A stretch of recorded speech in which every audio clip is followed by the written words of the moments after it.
BTS সদস্যদের মধ্যে একটি জনপ্রিয় মুখ হল জংকুক।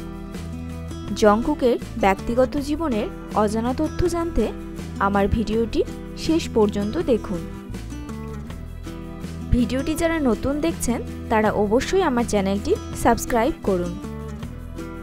বিটিএসদের আরও অজানা তথ্যের ভিডিও আমার চ্যানেলের প্লেলিস্টে পেয়ে যাবেন।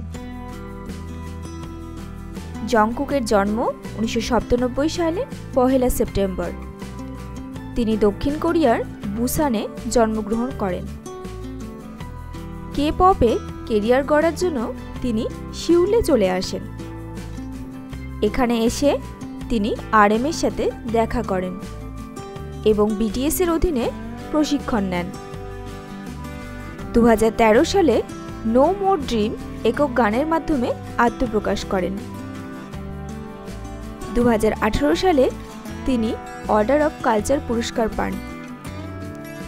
2023 সালে তিনি 100 জনের সবচেয়ে সুদর্শন মুখের তালিকায় 16তম স্থান জয় করেছেন।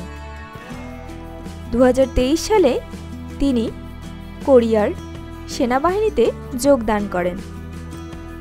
একজন সঙ্গীত শিল্পী হিসেবে তিনি বিশ্বব্যাপী ভক্তদের কাছে অত্যন্ত জনপ্রিয় হয়ে উঠেছেন।